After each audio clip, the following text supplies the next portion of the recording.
Hi, this is Simon from writtenlegalenglish.com. Welcome to this end of the week video where I'm going to take you through the two legal English texts I asked you to think about on Tuesday. I'm going to explain to you what the error was in both of those texts, and I'm pretty sure that you identified it straight away, and we'll go through that redraft from the passive into the active voice. So let's get started. Okay, so these are the two texts that I asked you to think about, and I asked you to spot the legal English error, and indeed it was a question of spotting it, visually identifying it, as this is exactly what I do when I proofread texts for the clients that I work with, and this is something that stands out straight away. What is this visual error? What is this legal English drafting error? It is the unnecessary use of capitalized terms. This is once again, just like a lot of legal English drafting errors, a habitual mistake. That is to say, lawyers see other lawyers doing this, they think that they need to do this because other lawyers have done this, they don't question it, and they just go ahead and do it. So there are lots and lots of terms which some lawyers think need to be capitalized purely because they are important or other lawyers have done this, and that's it. They don't question it any further. But sadly, this is a legal English drafting error. So behind me you can see that I've redrafted the first text, and of course by redrafting I mean I've just decapitalized the unnecessarily capitalized terms. So limited liability companies, management boards, rules of representation, articles of association, all of these are now decapitalized because they didn't need to be capitalized in the first place. And this is one of the main reasons, or one of the main errors in thinking, because some lawyers think that this is an important thing, and because it's important, it must be capitalized because the capitalization somehow shows the importance. This is not a rule for capitalization in the English language.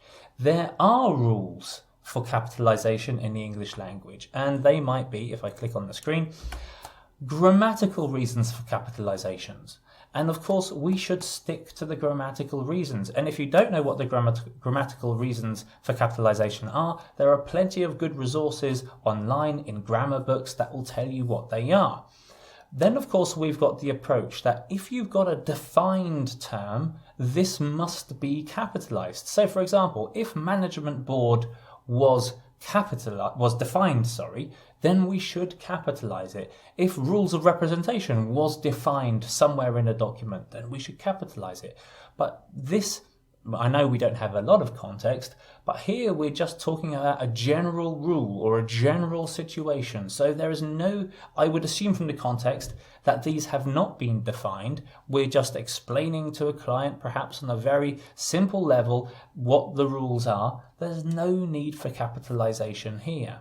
I would just add in something that I've seen over the last couple of months, if not years, that there does seem to be a modern trend towards using lowercase defined terms. I would always argue against this, and that if you're going to use a defined term, to make sure that is capitalized. Now, it used to be the case in legal English writing that a defined term would be fully capitalized. This is now seen as bad form, and so we shouldn't write, for example, I don't know, let's say the company. This should not be fully capitalized. It looks ugly, it looks heavy on the page. So just the company, the first two letters of the first two words, that's all we need to capitalize to show that it is a defined term. Now we get into the grey area, because there are stylistic rules for capitalization, and because these are stylistic rules, these rules tend to differ. So if your law firm or if you personally do capitalize for stylistic reasons, then you've got to have a common framework for reference to make sure that you are consistent and that your law firm is consistent. So from that point of view, I would say if there is a need to capitalize words, and these are not required because of grammar rules, or the capitalization is not required because of grammar rules, or it's not required because of it's not a defined term, then refer to your style guide. And if you don't have a style guide, then I would consider perhaps building one, starting to develop one, or go online and have a look at other widely accepted style guides, of which there are plenty on the internet. Okay, with all of that being said, let's not forget that there is a passive in there as well. So if we were going to redraft that, we might do it like this. Management boards represent limited liability companies in line with the rules of representation stated in their articles of association. Now, I've applied some plain English rules guidelines into this redraft, so I've got rid of the introduction as a rule, because in many cases, this is just an unnecessary use of language. It's just a way to introduce a sentence, but it's not strictly necessary in a lot of cases. I've changed in accordance with to in line with. In line with is a little bit easier to understand. And then I've got rid of provided for. I've just changed that to stated in. So I've made some simplifications to the text. It's still legal, still professional, and easier now to read. And here is the second text that I've changed by decapitalizing those terms which don't have to be capitalized, so client and agreement. Now, the first one is particularly important because in some legal circles, particularly non-native legal circles, there is this understanding, or there is this approach that says, okay, if we're talking about our client is an important person. Therefore, we have to show this importance, show this respect by capitalizing whatever word we use to refer to our client. Once again, this is not an English rule for capitalization. As a native speaker, if I see this client which is being capitalized for no reason, I am not going to think, okay, this is a sign of respect, or I can see that the law firm thinks of me as important. I'm going to think, why is that capitalized? What's going on here? Has this been defined? Have I missed something in the document? Have I missed a definition? That's, as a proofreader, that's the first thought I have. The second thought I then have is, well, that's a mistake. Why is that capitalized? That doesn't need to be capitalized.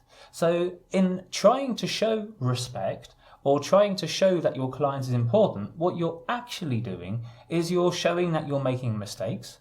And of course, that is projecting completely the opposite image that you wish to project. So client in particular is a word that I would ask you to be very, very careful with when you are thinking about using a capitalized term or not. Now, that is to say, client and agreement are two words which are very often defined.